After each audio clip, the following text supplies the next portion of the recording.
If you're not mad about ads, and that's fair enough, choose the Dave McWilliams Plus option on Apple Podcasts, and you can hear this podcast in all its glory without the ads. To understand the economy, you have to understand human nature. This podcast is powered by Acast. How are you doing there? It is podcast time. Now, I am just back from Poland, which I'm going to bore John about in 2 seconds. And he didn't even bring a sticker rock. I didn't bring a sticker rock. Or a fridge magnet. A fridge magnet, exactly. A Polski, a Solidarność badge. Yes. Do you remember the Solidarność movement? I do. In I 1982? remember it really well. I have a fantastic story.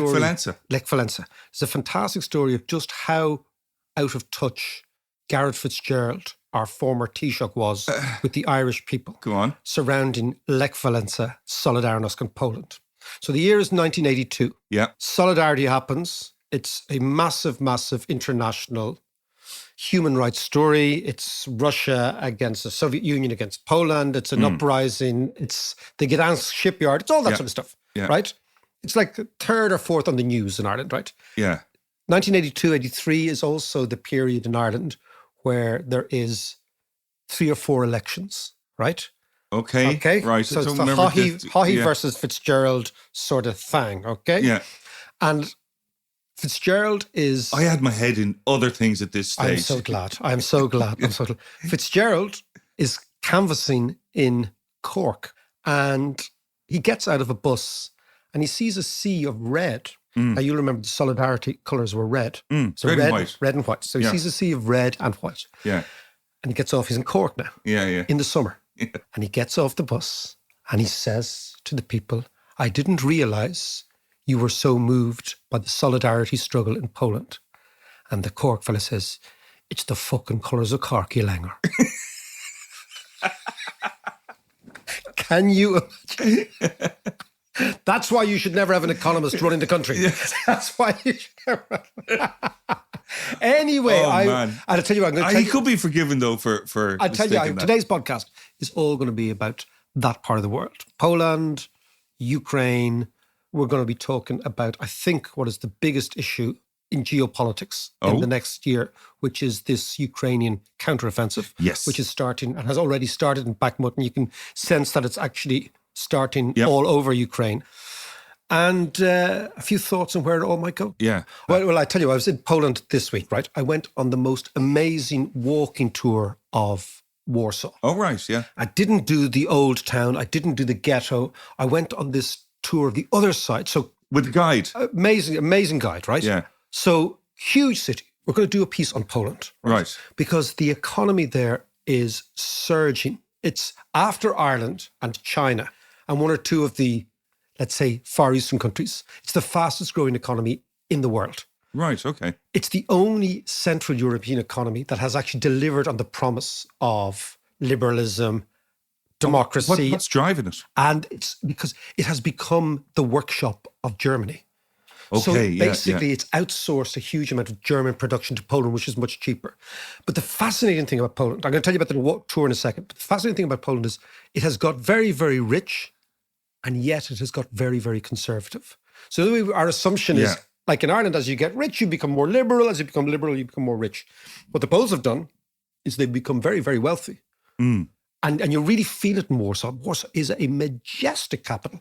It's like, as I described to my son, it's like Berlin without the Germans, right? It's huge and it's got amazing infrastructure. It's all Russian built from the... No, all new. So basically, the last 20 years, the Poles have gone on this massive construction. Polish construction wasn't just in Blanchardstown. Yeah. Yes. Right? You always think that it was actually everywhere. So they've amazing metros, they've amazing train system. I got the train from Warsaw down to Krakow, high-speed rail. Yeah, I was in Krakow, which is a beautiful place. Amazing place, right? Yeah. And then I got a train to another really obscure part. And again, the whole train system works really well, Wi-Fi, all that sort of stuff.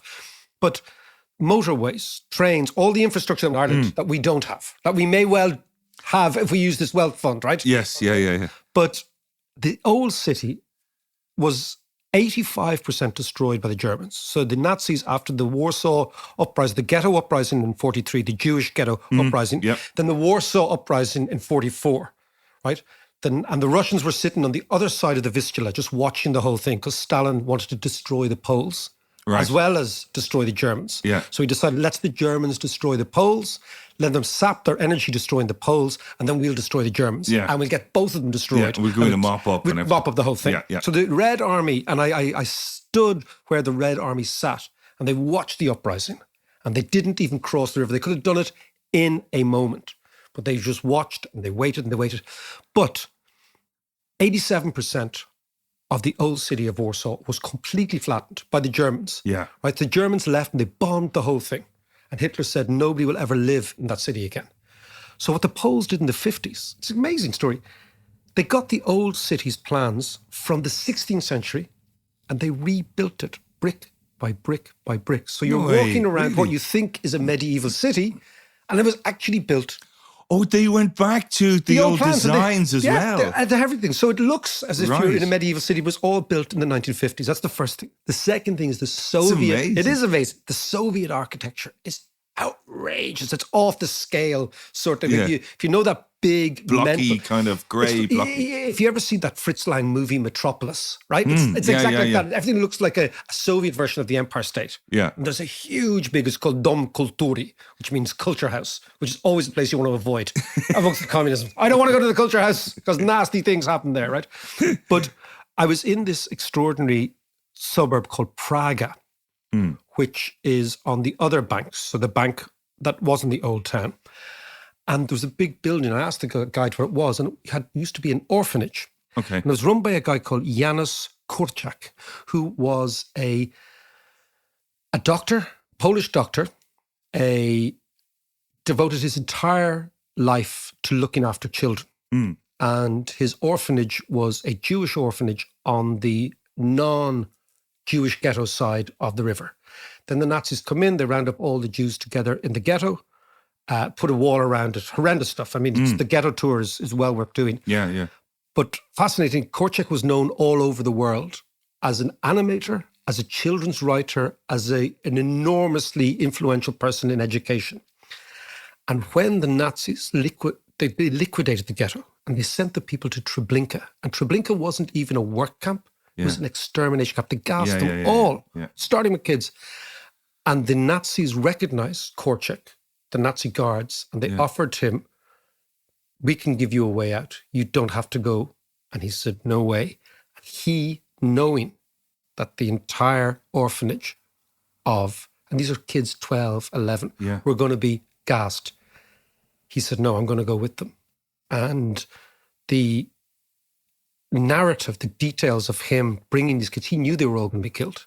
I mean, it's an extraordinary thing. So he's my latest hero. Wow. Okay, so I'm going to go back to him. So the podcast will be devoted to Janusz Korczak. No, but absolutely, let's do that. What I was just saying is, when you're in a city like Warsaw, the sense of European history is much more evident. Every corner you turn, you think these are places that horrible things are, where horrible things happened. You know, once you go into that part of Europe, the Second World War in particular is still very, very alive. But you're very, you've spent a lot of time being sent there, the various different banks when you weren't fired. Yeah, no, before I was fired. Yeah. But you're like in Serbia, you spend a lot of time in Serbia. And it's a country I really like. And Belgrade is a city I really like. And Croatia and all of the Slavic world. The Slavic world. Yeah, I have over the years. And I don't really know what the attraction was. Certainly, I don't know what their attraction to me was, but it's always been. I remember when the wall came down, being particularly moved by the fact that this was a big event in our lives, and there wouldn't be a bigger event. I remember thinking that as a very young man, you know. And I remember I went to Russia first in 1986, 87 as a student, and I became very interested in just Russian art and literature and books and all that sort of malarkey. And also the Soviet thing fascinated me, as it did, because it was so alien. It was so alien. And yeah, you're right. So I've spent a huge amount of time in that part of the world. And I think that it's important for us to try and understand the Slavic mind to get a handle on the Europe we live in. Yeah. So when we were brought up, we were very much schooled in the idea that Europe was a Western European phenomenon. It's basically West Germany, it was France, it was the lowlands, Yeah. and of course Britain. And we're all the good guys. And we're all the good guys. Yeah. And then I went to university, I remember, in Belgium. I remember doing a master's in Belgium and I read a book called The Sorrow of Belgium, which was it's a classic of Belgian Flemish literature. And it was about the compromises that Belgian people made in the Second World War. And not just Belgium, but the people who lived in the city that I was studying, which was Bruges and Ghent and Antwerp, that part of the world, the Flemish part of the world. And that always intrigued me as being, a story we'd never heard. This kind of uncomfortable truths about what had happened over the last. And again, I was there in the late 80s. So the people who were actually involved in those decisions, those compromises, were still alive. Right. You go to a bar and you talk to these lads and whatever. And I worked in a Flemish bar for a while as a lounge boy. Flemish Can I just stop you there? Didn't you at one stage write for a Flemish newspaper football reports? I wrote football reports. In Flemish. Well, it was badly. What a spoofer. It was translated. It was the first chat CPT, right? It was Google Translate before translations. Yeah. I was a big fan. I used to go to see FC Brugge, which and Mechelen and Anderlecht and the whole Flemish league, and it was like a student English language sort of thing. Anyway, but yeah, so I enjoyed it then, and I got kind of into that world and trying to understand because that part of the world fascinates me. And then since the late 90s and the early 2000s, Europe's axis of gravity has shifted to the east, to the Slavic world. And I've always thought the Slavs think differently to us. I mean, I spend a lot of time, as you know, in Croatia every year. And Croatia is a bizarre combination because the people look Italian, but they're actually Slavic. So it's very strange. On the one hand, you think they're all going to be, and particularly the Dalmatians where we live, which is the Italian part, or let's say the Adriatic part of Croatia. Yeah. So Croatia has got the internal part and then the Adriatic part and the seaside part. They're all good looking and they're all good looking and tall, very good footballers, all very, very dark. They have Italian diets. They have lots of Italian words in in Croatian. But how do they think differently then? What's the Slavs think in conspiracies and we don't. And we're going to get lots of income in here from our Slavic listeners. But this is what struck me.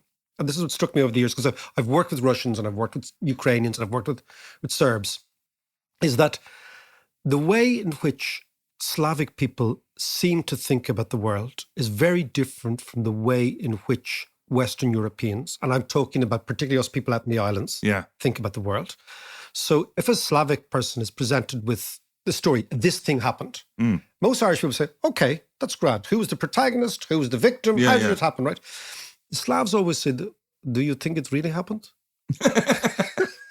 Do you think that... So they think in conspiracy. But is this a hangover from kind of the old Soviets where everyone was paranoid? There's an element of that. Certainly in Yugoslavia, in former Yugoslavia, there's an element of, Titoism, which was kind of... Everyone was spying on everyone else. Everyone was spying on... Titoism was kind of, Mickey Mouse communism, right? It wasn't the real thing. But you don't forget that Tito said to Stalin, can you imagine how mad Tito must have been?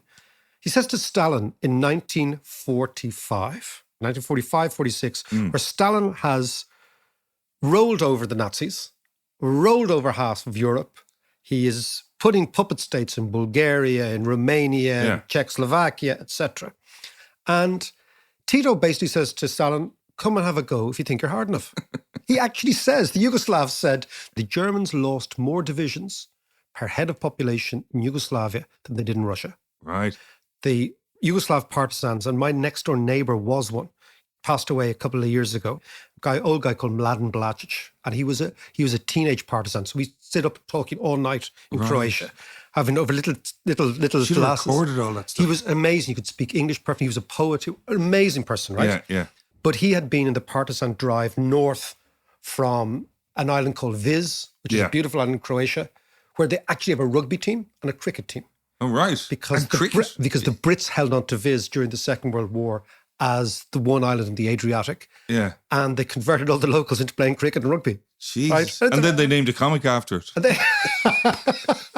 One of the great comics of the 1990s. Absolutely. We could go on a little segue in there, That's not. Buster Gonad and his unfeasibly large testicles. Anyway, but so in Yugoslavia, definitely there was a hangover from Tito. However, I think it's deeper. I think there's a deeper, particularly as you get into Russia. right? So we forget that Russians have never, ever had a democratic government apart from 1 or 2 years of the Yeltsin years. So this is a country that went from serfdom. Imagine, right? So in 1863, serfdom is abandoned by the czars, or by one of the czars, the more reforming czars, who was then, of course, what happened to him? He was murdered, right? He was assassinated. Yeah. They go from that to loose serfdom. Then in 1917, they go from the Tsar to communism. They have no history of bottom-up democracy. Yeah. They've all this history of the top-down, the big man at the top, of which Putin fits that role beautifully. So I am the big guy. Everything comes from me. Everything flows down. The Ukrainians, on the other hand, have had a history of democracy. The Ukrainians were never serfs. Yeah. The Ukrainian people weren't serfs under their own Ukrainian government before, of course, Catherine the Great came in 1757 and knocked the lard out of them. Yes. But the interesting thing is that Ukrainian culture, particularly around Kiev, is much older than Russian culture. Right. So the Kievan Rus were the original Viking Scandinavian inhabitants of Kiev. Oh, right. So that came down the river. That came down the river, Yeah. exactly. That came down the Dnieper from the Baltic, right? Yeah. So Kiev is a much, much older city than Moscow. And in fact, many of the Ukrainians would argue that most colonial situations involve a more sophisticated nation taking over a less sophisticated nation, as a general rule. But in the Ukrainian-Russian thing, it was the opposite. But to get back to this idea of the conspiracies, you have that sort of deep Orthodox Slavism around Russia, which the Serbs share with the Russians. Deep Russian Orthodox religion, nationalism, a strange combination of both arrogance and victimhood at the same time. Yeah. You know, so it's a really bizarre thing. I really noticed it playing soccer in Croatia. For Croats have to, that if you are a footballer who tries, right? You know the way in Ireland, right? Yeah. You'll always pick the fellow who actually is the workhorse. Yeah. The first guy in the team is the guy who's the workforce, who'll absolutely go into every challenge, who won't back away, who give it 110%. But the Roy Keane, who might not be, you're right. Like the Roy Keane might not be as talented as the others, but has something internally that drives the team forward, right? In Croatia, he's always dropped. They always play the great footballers, so they love the flash. they love flash natural players, talent over effort. Right. And if you display effort, well, then you're not naturally talented enough. And as a consequence of that, you're not really part of the thing. And this is that strange combination of known among Slavs, that great idea of arrogance plus insecurity at the same time. Right. And that I see a lot. I mean, amongst the Catholic Slavs, it's quite different, obviously, because they're Polish and they have a different sort of worldview, Slovakians, Poles. But that part of the world I find interesting. And again, that part of the world now, John, this week is going to be enormously consequential, because this is the week the Ukrainians mount their counteroffensive. This is the week that everyone's been waiting for. This is what I want to ask you about. I mean, after your trip to Ukraine earlier on in the year and your recent trip to Poland, let's talk about this, because this is fascinating after a bit of this.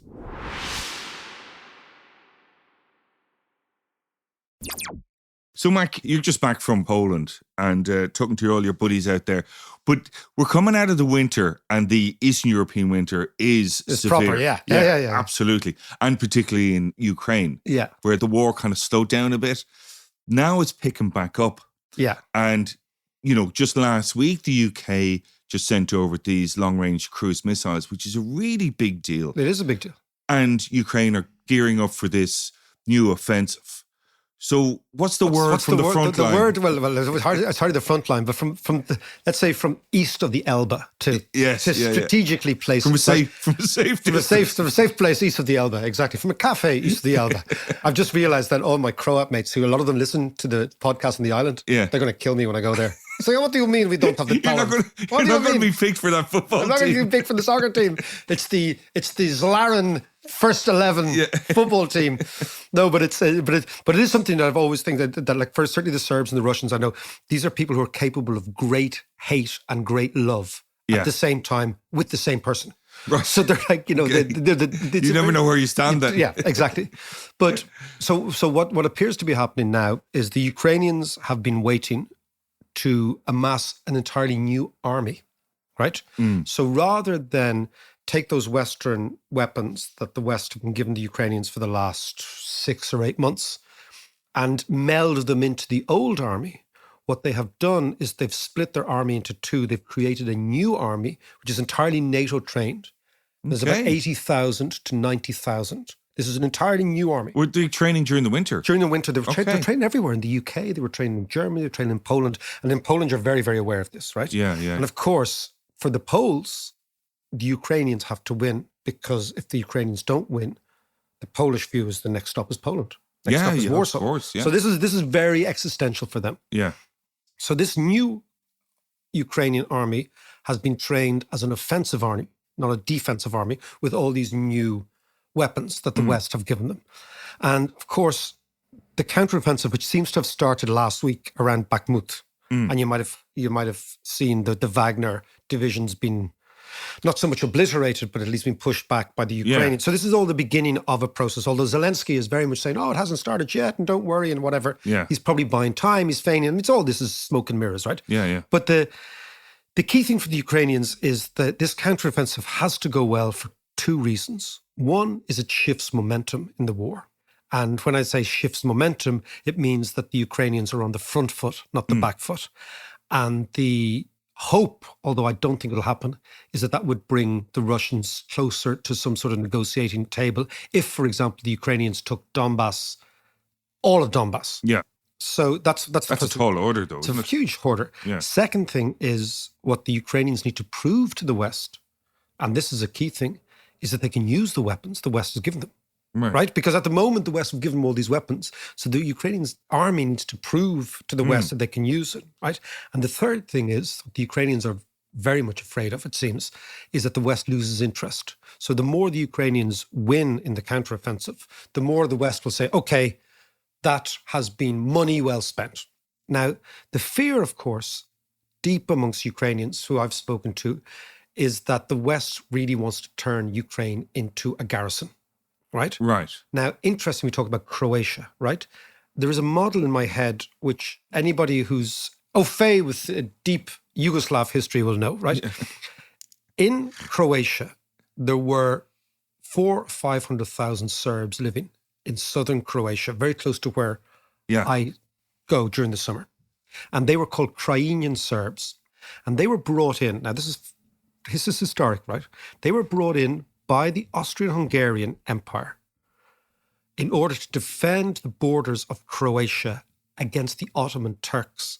And they were Serbs, and the reason was because the Serbs were regarded as the best fighters in Europe. Right. So they transplanted. The other way you think the Irish plantations, nothing like that ever happened anywhere else. It happened all over the place. Right. So the Ottomans and the Austrians were fighting for hundreds of years just there in what is the Balkans, right? What is now Croatia, Serbia, Bosnia, etc. And they deposited hundreds of thousands of Serb fighters there in a garrison province called Krajina. And that was the powder keg that was ignited in the Yugoslav war. And those Croatian Serbs rebelled against Croatia because they found themselves in the Croatian state. And they set up their own state.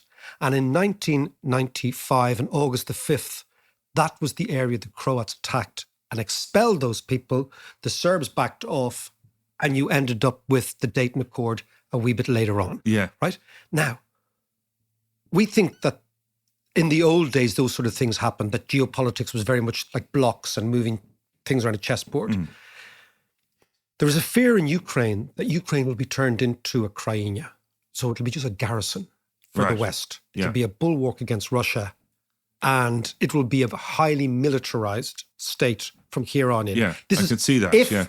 So if, for example, they win this counteroffensive, if, for example, the Russians negotiate in some shape or form, if they're given an off-ramp, an exit ramp.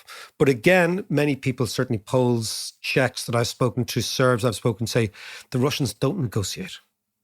They're black and white. The Kremlin is black and white. It's either winning or it's losing. Yeah. And it's not in the middle. And of course, the thing the Ukrainians don't have is time.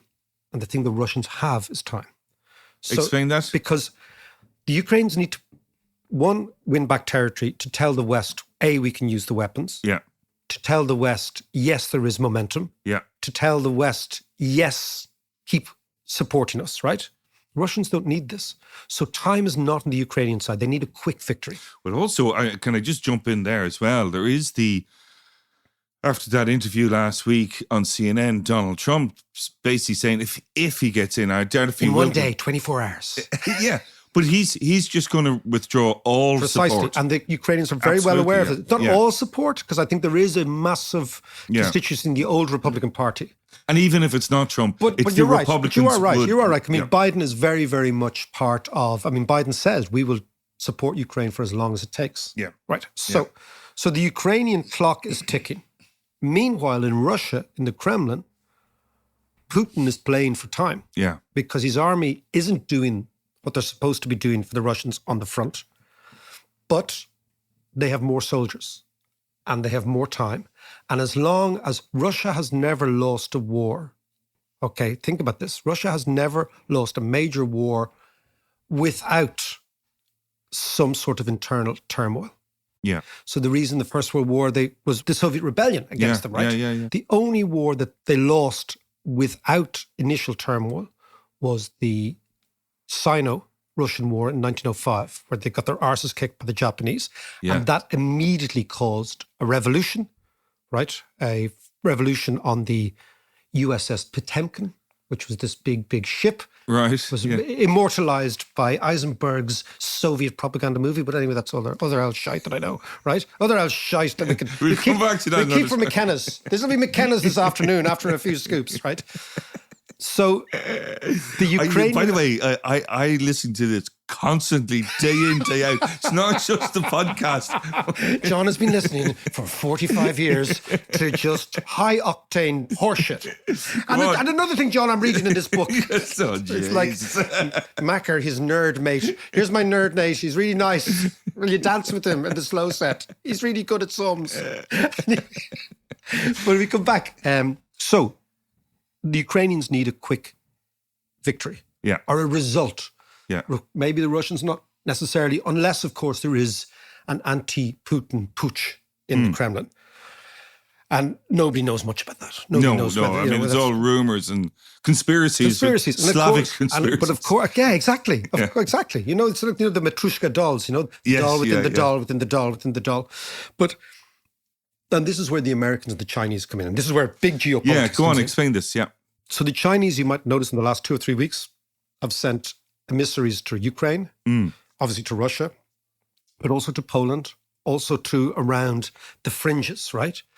So the Chinese are probably thinking, hold on a second, it really suits us to have Russia in our back pockets because Russia will just turn into China's quarry, right? Yeah. So it suits the Chinese. They have everything to gain from an alliance with Russia. Russia has nothing to gain except credibility. But also maybe the Chinese want to dial everything down and be seen as peacemakers, which they were, as you were saying the other week, in Saudi Arabia and Iran. Yeah. So they're changing. They've no real dog in the fight in the way the Europeans have. Yeah. And so basically Chinese and the Americans have a significant role to play in the next couple of months. I mean, this thing, if the Ukrainian counteroffensive goes according to the Ukrainian plans, I mean, you could be in a situation where there's just so much pressure on Russia to do a deal. Yeah, it could just turn on a dime, couldn't it? Yeah, and that's why, so that's what I'm saying. This week is the most important geopolitical week globally and geostrategic week of the next maybe 2 years. Wow. What happens in the next couple of weeks in Ukraine? And then you've got to think, well, what does Ukraine look like after? What's the Ukraine economy going to look like? Well, what are they aiming for? Well, this is the fascinating thing. They've 3 models in their heads, right? Right. One is Germany after the Second World War, which is the Marshall Aid idea. Yeah. That's very much pushed by the European Union. The Americans are amazing after the Second World War. The Americans treat their allies worse than their enemies, right? So they treat Japan and Germany much better than Britain and France. It's an amazing thing, right? They give them much more money. They give them much more industry. America did something extraordinary. They demanded that a certain percentage of German goods had to be bought by American goods after the war to give the Germans an ability to rise up again. as opposed to the Brits who wanted to, they wanted to, what they call pastoralize Germany. The British wanted to destroy all German industry forever and turn it into a pasture. Right. Do you know that? A big farm. Big farm. They wanted to turn it into a big farm. That was it's going to be. No industry, right? And the Americans said, I hear, right?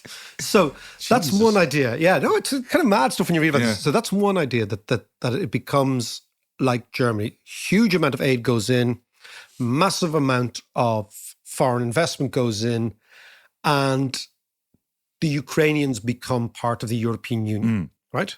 Well, actually, sorry, just to stop you there. I mean, Ukraine still is the breadbasket of the world. But it was of Soviet Union stuff. But it has the most. Ukraine and Argentina have the most fertile soil in the world. Yeah. Those two areas. So it could, you're absolutely right. Now, of course, it'd be quite interesting for the common agricultural policy if the Ukrainians get in, because that would completely destroy CAP. That's true, yeah. All this cheap food coming from Ukraine. Yeah. It would be an absolute boom for industrial workers in the West and in Europe, but it would cause huge political problems. Yeah. So that's the first thing. So that's the sort of the nice template that looks and smells and feels European, very Brussels-like, lots of committees, all that sort of stuff. But I don't think that's going to happen. Oh. I think a more interesting template for the Ukrainians would be something like South Korea. So South Korea is the most successful economy in the world, bar none. Right. And more interestingly, the South Koreans have gone from heavy industry to K-pop. Right? Yeah. And the reason K-pop's important, that's where you want to go. So societies need to go up the value added. U-pop. Yeah, exactly. U-pop, exactly. Kind of Eurovision stuff, right? Okay. Eurovision stuff, right? Joseph. But my point is, like, if you look at South Korean culture now, South Korean popular culture is unbelievably successful. You have K-pop, you have all of Southeast Asia watches South Korean soap operas, right? They've created an entire entertainment industry. Look at Hollywood. South Koreans keep winning Oscars. Yeah. All the time. So what you're thinking of, so the South Koreans have gone for, imagine South Korea was poorer than Ghana in 1965. Yeah. And it is now the most successful economy in the world. It also has a crazy neighbor, right? Yes. Amazing. There isn't even a ceasefire in the Korean War. There's no treaty. Right, There's an understanding that they won't hack. There's no treaty, right? So it's got a crazy neighbor, which is always kind of nudged by China, right? Yeah. It is in a precarious... Getting crazier as well. Getting crazier, yeah. Like that wants to create nukes, that wants to bomb South Korea. Yeah. So it's got a massive military, but it has an amazingly successful economy based on a thing called the chaebols. And chaebols were big government-run industrial companies, which became things like Samsung. Right, okay? yeah. It was top-down, always government orchestrated, right? So that's another model the Ukrainians got. And the reason the Ukrainians could go for that is it's a big enough country. It's like 40, 45 million people. It's a big market.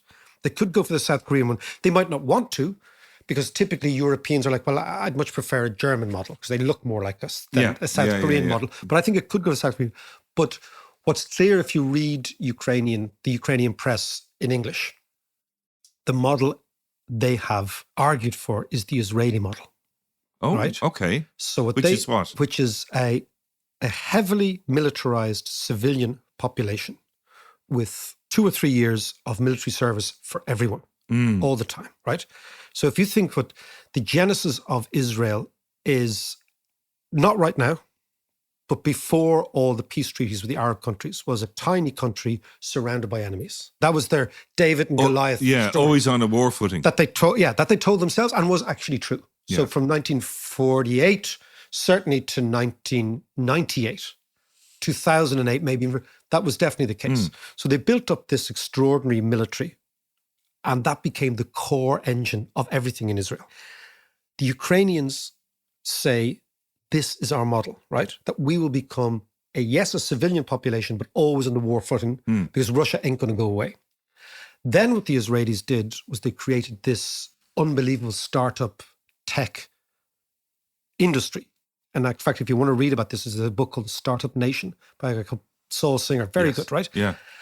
And the technology from the army, which was heavily invested by the state, drip-fed into the civilian technology, which then combined with Silicon Valley money and Wall Street money created a situation where there were more Israeli startups floated on NASDAQ in the last 10 years than all of European countries put together.